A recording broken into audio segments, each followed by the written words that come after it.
Bienvenue dans cette nouvelle édition du QG Weekend. Au sommaire de l'actualité, la victoire de Félix Tshisekedi à la présidentielle du 30 décembre 2018 confirmée par la Cour constitutionnelle en République démocratique du Congo. Le fils de feu Étienne Tshisekedi, opposant historique, va au-devant d'un nouveau challenge. Au Cameroun, 174 nouveaux officiers de l'école militaire interarmée ont reçu leurs épaulettes au cours d'une cérémonie présidée par le chef de l'État, Paul Biya, vendredi 18 janvier. Une 36e promotion de l'EMIA baptisée Unité et Diversité. Et puis zoom sur l'application TaxiJet. Cette application entend révolutionner l'écosystème du transport urbain en Côte d'Ivoire. Sa devise, sécurité, rapidité et confort. C'est acté, la Cour constitutionnelle a confirmé la victoire de Félix Tshisekedi au scrutin présidentiel du 30 décembre 2018, ce samedi 19 janvier. Victoire, on vous le rappelle, qui avait été contestée par le candidat Martin Fayoulou, dont le recours a été rejeté. Félix Tshisekedi succède donc au président Joseph Kabila et devient ainsi le 5e président de la République démocratique du Congo depuis l'indépendance le 30 juin 1960. À Kinshasa, la capitale, notre correspondant Jacques Mboka a recueilli quelques réaction du peuple. Le peuple congolais est dans la joie immense parce que nous avons combattu pendant plusieurs années. Cette fois-ci, nous venons maintenant de récolter les résultats. Premièrement, en tant que Congolais, je suis très ému, très content, très joyeux parce que vous voyez la République démocratique du Congo à la Cour constitutionnelle. On a écouté des conneries, de tout ce que les gens ont dit de gauche à droite, mais du moins, on a au moins confiance de notre Cour constitutionnelle. En tout cas, pour une fois dans l'histoire du Congo, nous vivons ce que nous n'avons jamais vécu. Et pour cela, moi personnellement, je demande à la communauté internationale et à tous ces gens de l'Union africaine, nous n'avons pas besoin de tout leur manigance et de tout ça. On n'a pas besoin d'une marionnette au pouvoir.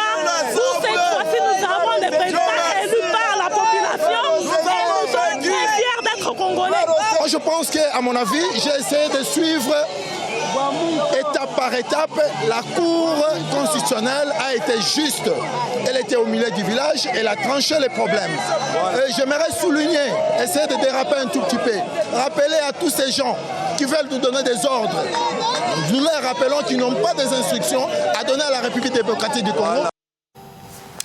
En Algérie, l'élection présidentielle aura lieu ce 18 avril 2019. Une annonce du président Abdelaziz Bouteflika dans un décret rendu public ce vendredi 18 janvier.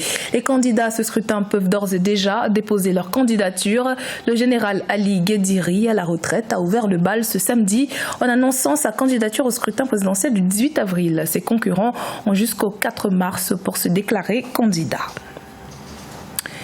La cour d'honneur du quartier général de Yaoundé a abrité ce vendredi 18 janvier la cérémonie de triomphe de la 36e promotion de l'école militaire interarmée baptisée Unité et Diversité. En s'engageant ainsi dans le métier des armes, le chef de l'État camerounais Paul Biya a prescrit aux nouveaux officiers discipline et loyauté au service de la nation. Reportage notre correspondante Viviane Baroken. 174 nouveaux officiers de l'école militaire interarmée de Yaoundé ont embrassé ce 18 janvier 2019 la carrière de militaire dans les différents corps de l'armée camerounaise. Après avoir reçu leurs épaulettes en présence du chef de l'État, chef des armées Paul Biya, les nouveaux officiers s'engagent à défendre avec ardeur les couleurs nationales. Nous sommes conscients de tout ce qui nous attend. C'est d'ailleurs pour ça qu'on a été formés. Nous avons connu des périodes assez difficiles. Nous avons connu des périodes où on nous apprenait à courir, on nous apprenait à marcher, on nous apprenait la tactique, la topographie.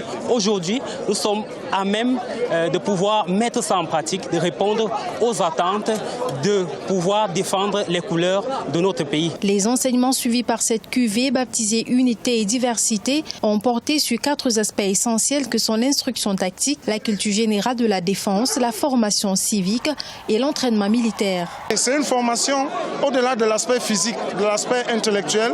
C'est une formation beaucoup plus psychologique, morale, avec les enjeux sécuritaires de l'heure. Il est plus que jamais impérieux que ceux qui sont appelés à diriger, à commander, soient bien formés pour qu'une fois rendus sur le terrain, ils puissent faire face à tous les obstacles qu'ils pourront rencontrer. La cérémonie de triomphe est un rendez-vous majeur entre le chef de l'État et son armée, surtout dans le contexte actuel où le pays doit relever de nombreux défis sécuritaires. La 12e édition du FOGECA, le Forum des opérateurs pour la garantie de l'émergence économique en Afrique, s'est clôturé ce samedi 19 janvier à Dakar au Sénégal. Avec pour principal objectif relier les investisseurs mondiaux au marché africain, ce forum a rencontré un franc succès. Reportage de notre correspondant Marcel Farba-Maroun. La 12e édition du Forum et Gala de l'intégration africaine, organisée par le FOGECA, Forum des opérateurs pour la garantie de l'émergence en Afrique, se tient à Dakar, au Sénégal. Pour la première journée, le 18 janvier, les personnalités africaines et internationales qui y ont pris part ont rappelé les potentialités et les opportunités économiques qu'offre le continent en termes d'investissement. En vous conviant à cette manifestation, le FOGECA que j'ai l'honneur de présider voudrait une fois de plus démontrer son engagement résolu à poursuivre son action en vue de contribuer de façon significative au processus de développement de l'Afrique à travers l'intégration progressive de nos économies et une diversification dynamique de ses partenaires. Depuis 10 ans, un réel dynamisme économique et social s'est installé en Afrique. Divers domaines, aussi riches que variés, sont ainsi promus. L'agriculture, les ressources minières, sans oublier les technologies de l'information et de la communication, entre autres. Des secteurs qui se heurtent en grande partie aux problèmes de financement. Les acteurs bancaires font de la transformation de l'épargne. Ils collectent des ressources qu'elles transforment en crédits destinés à financer l'économie. Et quand on regarde le taux de bancarisation dans notre région, il est très faible. On parle de taux de bancarisation entre 10 à 15%, ce qui ne constitue pas suffisamment de volume pour pouvoir adresser des financements en quantité suffisante pour l'économie. Créé en septembre 2007, le FOGECA réunit en son sein plus de 300 hommes d'affaires et opérateurs économiques africains issus des entreprises, des sociétés publiques et privées pour traduire en actes une vision commune du développement de l'intégration économique de l'Afrique. Crise sécuritaire au Mali, les initiatives de paix ne cessent de se multiplier. À Mopti, ce sont les radios communautaires qui s'engagent dans cette lutte au moyen de leur fréquence. Objectif, sensibiliser la population pour un retour au calme dans la région.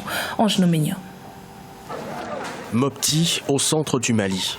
Depuis la résurgence des violences communautaires, les acteurs du milieu multiplient les initiatives pour un retour de la paix. C'est le cas d'un réseau de radios communautaires implantés dans la région qui utilisent le pouvoir des ondes pour sensibiliser les populations. Leur stratégie consiste à inculquer des messages de non-violence au sein même de la population de Mopti.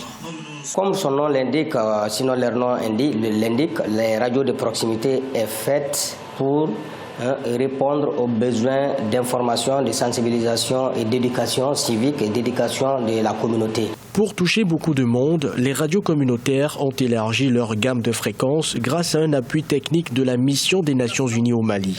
Elles ont également bénéficié d'un financement de 42 600 $ pour améliorer la qualité de leur émission. L'aménagement est venu à point nommé.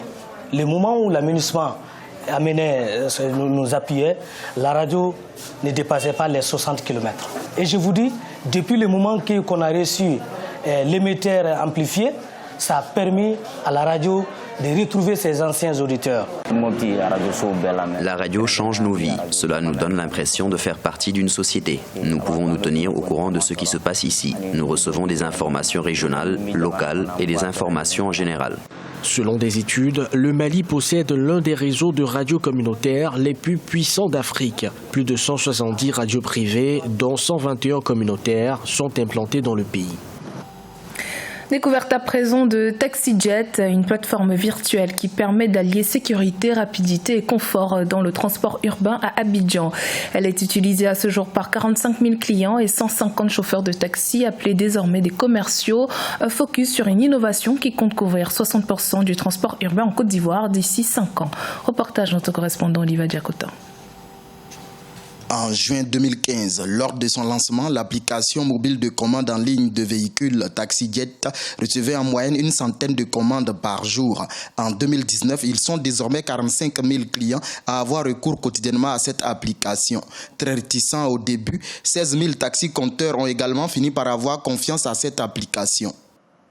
On a beaucoup de clients, ce qui fait que Par moment, on ne peut pas faire une minute sans qu'on ait un booking. Les clients ont confiance en nous parce que tous les objets sont sécurisés. C'est-à-dire quand ils lancent une course, déjà ils reçoivent le numéro du commercial, c'est-à-dire du chauffeur, ils reçoivent la photo et ils reçoivent la couleur du véhicule. D'ici 5 ans, TaxiJet veut poursuivre son expansion dans toute la Côte d'Ivoire pour couvrir 60% du transport urbain. La conquête de l'Afrique avec cette solution suffira également à l'horizon 2024. On a beaucoup appris, on continue d'apprendre et aujourd'hui on est plus dans une phase d'expansion de notre activité, aussi bien ici à Abidjan, en Côte d'Ivoire et dans la sous-région.